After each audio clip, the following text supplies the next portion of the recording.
local people, important issues. CBS 10 WILM's weekly focus on the Lower Cape Fear region. This is Byline Wilmington with your host, Don Ansell. Welcome and good morning. Well, some say that the swine flu epidemic could be one of the worst epidemics or pandemics, and we'll get into that terminology, could be one of the worst in the last 100 years. Today we're getting the latest on this important story from our guest, local infectious disease specialist, Dr. Paul Kamitska. Paul, good to meet you. And actually, we've been having a fascinating conversation about all kinds of things, but we're going to stick to the subject at hand this morning. And let's start off really general with what is flu? What is flu? Yeah. Well, flu specifically just refers to infection with the influenza virus. So it's a virus. It's a virus, right.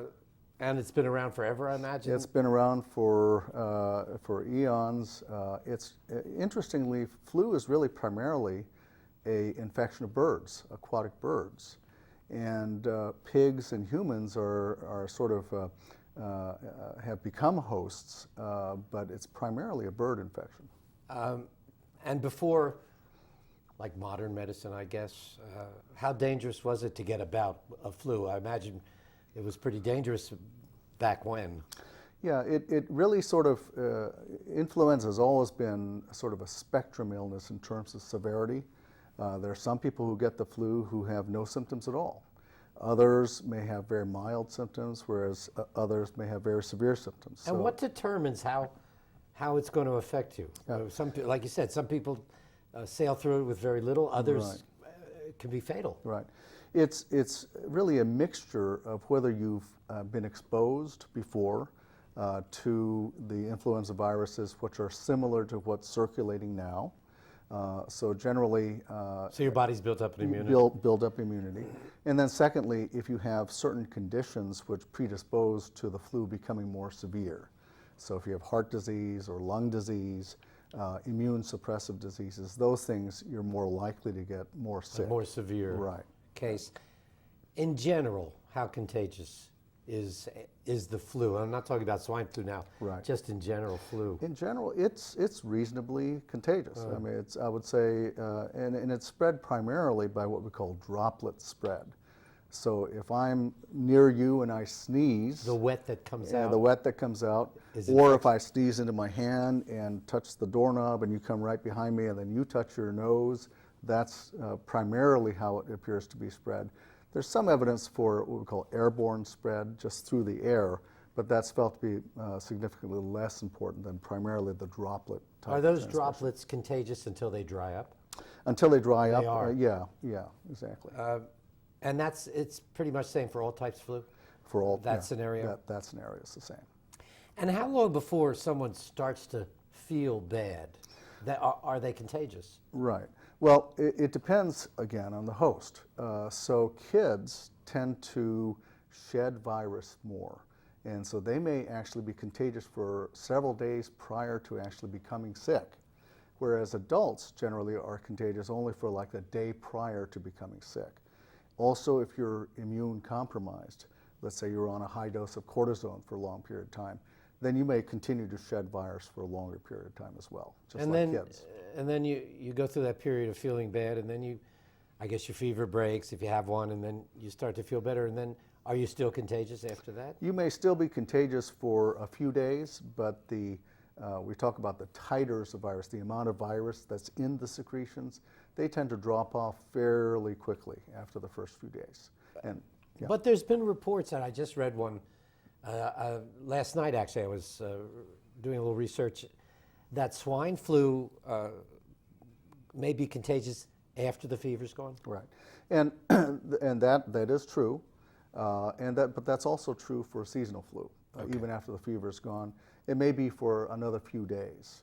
But the general guidance is, for example, in terms of coming to work or going to school, to stay out until you've had no fever for at least 24 hours off of any fever-reducing medications.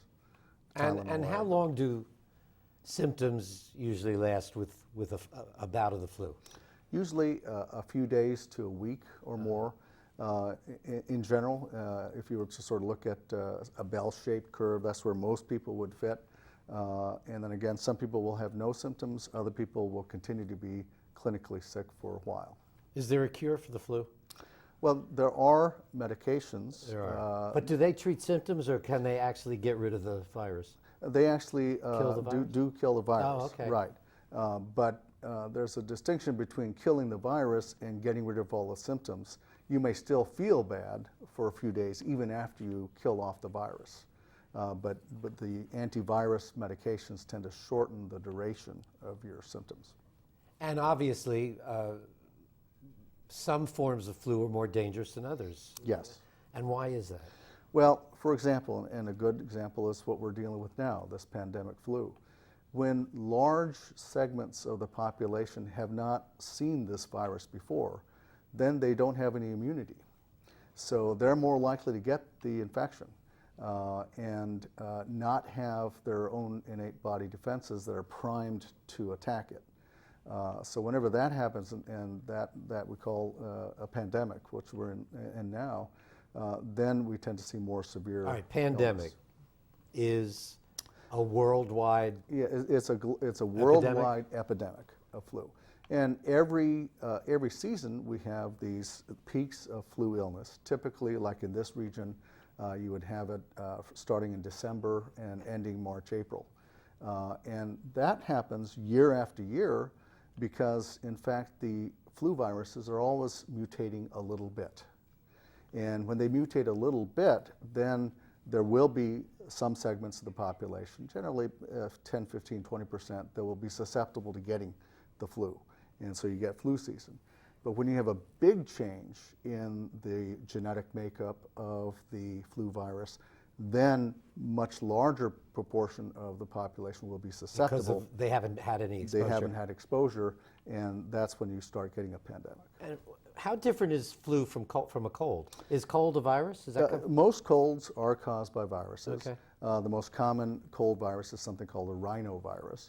But those tend to be relatively mild, sniffles, upper respiratory, and generally not associated with fevers, particularly high fevers.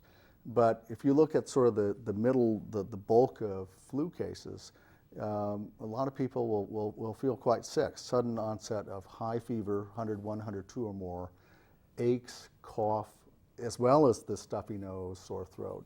In kids, sometimes a little diarrhea. So it tends to be a more dramatic illness. It'll get your attention much more than just a regular cold. Okay, we're going to come back and talk more with Dr. Kamitska about swine flu, how it got here, where it came from. Stay with us, we'll be right back.